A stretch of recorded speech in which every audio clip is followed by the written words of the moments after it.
ബാബു. ഞാൻ പറഞ്ഞാലും ARCിൽ 6ാം ക്ലാസ്സിൽ പഠിക്കുന്നു. മാന്യസദസ്സിന് നമസ്കാരം.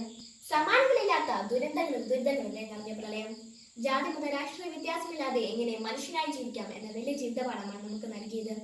പ്രളയക്കെടുതിയിൽ നിന്ന് ജീവിതത്തിലേക്ക് ചുവടുവെച്ച് തുടങ്ങുമ്പോഴാണ് COVID-19 മഹാമാരി ചൈനയിലെ വുഹാൻ എന്ന പ്രദേശത്ത് നിന്ന് ആരംഭിച്ച് ലോകം മുഴുവൻ താണ്ഡവമാടി കൊച്ചു കേരളത്തിൽ ഭീതി വെച്ചിരിക്കുന്നത്. കുറേയധികം വ്യക്തികളുടെയും സ്ഥാപനങ്ങളുടെയും പ്രതിബദ്ധതയും കേന്ദ്ര മലയാളികളുടെ സാമൂഹിക അവബോധവും ജർമ്മനിയുടെ പ്രവർത്തനങ്ങളോടൊപ്പം ചേർന്നപ്പോൾ കോവിഡിനെ ആദ്യ കാണയിൽ കുറേയൊക്കെ നിയന്ത്രിക്കാനായി. COVID-19 മഹാമാരി കേരളത്തിന്റെ സമ്പദ്ഘടനയെ താറുമാറാക്കി. ജനങ്ങളുടെ ജീവന് ഭീഷണിയായി. സമൂഹ വ്യാപനത്തിലെത്തി. നമുക്ക് ചിന്തിക്കാൻ പോലും കഴിയാത്ത അവസ്ഥയിലൂടെയാണ് നാം ഇപ്പോൾ കടന്നുപോയിക്കൊണ്ടിരിക്കുന്നത്. തൊട്ടു മുമ്പൊരു കാലം നാം ജീവിച്ച ലോകം അതേപോലെ മടങ്ങി വരുന്നു എന്ന ആദ്യം ഇപ്പോഴും നിലനിർത്തിയിരിക്കുകയാണ് അവർ. എങ്കിലും തോറ്റിട്ടില്ല, തോറ്റുകൊടുക്കാൻ തയ്യാറായില്ല.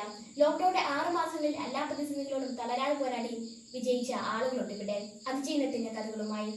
അദൃശ്യനായ ശത്രുവിൽ നിന്നും നാം ആഘോഷങ്ങൾ പാടെ ഉപേക്ഷിച്ചു. ഗാനമേന്മയും ക്രീം കൊട്ടും കരുവയുമില്ലാതെ മിതമായ രീതിയിൽ ആഘോഷങ്ങൾ നടത്താമെന്ന് മനസ്സിലാക്കി. അനാവശ്യ യാത്രകളും ആശുപത്രി സന്ദർശനങ്ങളും നാം ഒഴിവാക്കി.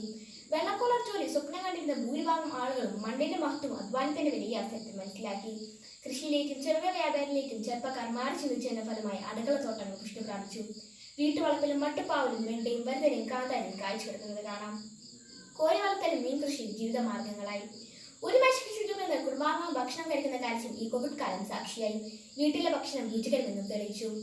ഏറ്റവും ലളിതമായി ജീവിക്കുക, പരക്കം പാച്ചിൽ അവസാനിപ്പിച്ച് സ്വസ്ഥമായി ജീവിക്കുക, അത്യാഗ്രഹങ്ങൾക്കും അഹന്തയ്ക്കും വിരാമം വിട്ട് ജീവിക്കുക. ഒരു പുസ്തകത്തിൽ നിന്ന് പഠിക്കാത്തപ്പോഴും നാം പഠിച്ചു കഴിഞ്ഞു. ജീവിച്ചിരിക്കുക എന്നതിനപ്പുറം വലുതായി ഒന്നുമില്ല. എന്തെല്ലാം കെട്ടിപ്പൊക്കിയാലും നിമിഷം നേരം മതി തകരാൻ. ഇവിടെ ഇപ്പോൾ എല്ലാവരും തുല്യരാണ്. പണ്ഡിതരോ പാമരനോ ഇല്ല, ദരിദ്രനോ സമ്പന്നനോ ഇല്ല, ജാതിയില്ല, മതമില്ല. ദേവാസനത്തിൽ കഴിയുന്ന എല്ലാവരും മനുഷ്യനായി മാറുന്ന സുന്ദരമായ കാഴ്ച. മാസ്ക് ധരിക്കുക, വ്യക്തിശുചിത്വം പാലിക്കുക, സാമൂഹിക ശുചിത്വം ശീലിക്കുക. ഇവയെല്ലാം ഈ കൊറോണ കാലത്ത് നാം മനസ്സിലാക്കി. എല്ലാ രംഗത്തും ഓൺലൈൻ സംസ്കാരത്തെ നാം സ്വാഗതം ചെയ്തു കഴിഞ്ഞു. ജോലിക്കാർ, വിദ്യാർത്ഥികൾ, കച്ചവടക്കാർ എന്ന് വേണ്ട എന്തെങ്കിലുമൊക്കെ കാര്യത്തിൽ ഇന്റർനെറ്റിൽ പറ്റാത്ത ആളുകൾ ഉണ്ടാവുകയില്ല. ഓൺലൈൻ വ്യവഹാരം മുമ്പൊക്കെ ആർഭാടമായിരുന്നില്ല, ഇന്നത് നിത്യജീവിതത്തിന്റെ ഭാഗമായി മാറിക്കഴിഞ്ഞിരിക്കുന്നു. വർഷങ്ങളായി മാറി നിന്ന ട്രെൻഡ് തന്നെയാണെങ്കിലും കോവിഡ് കാലം ഈ മാറ്റത്തിന് വലിയ ഊർജ്ജമാണ് പകർന്നത്.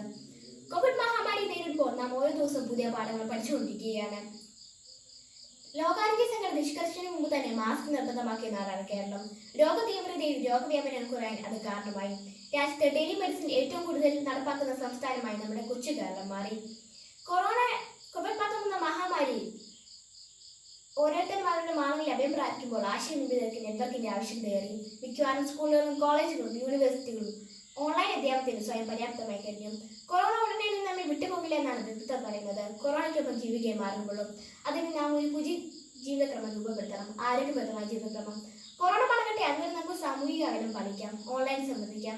ജീവിതം സുഖമാക്കാൻ വേണ്ട സാധ്യതകൾ എല്ലാം നമുക്ക് ഉപയോഗപ്പെടുത്താം. കൊറോണ അതിജീവിച്ച് പോസിറ്റീവായി നമുക്ക് മുന്നേറാം. കൊറോണയ്ക്ക് ശേഷമുള്ള ലോകത്തിലേക്ക് സമൂഹവും മനുഷ്യത്വം ഇടപെടലുകളും സഹാനുഭൂതിയും നിറഞ്ഞ ലോകത്തിലേക്ക് നമുക്ക് മടങ്ങാം എന്ന് പ്രതീക്ഷിച്ചുകൊണ്ട് നിർത്തട്ടെ. നമസ്കാരം. ജയ് ഹിന്ദ്.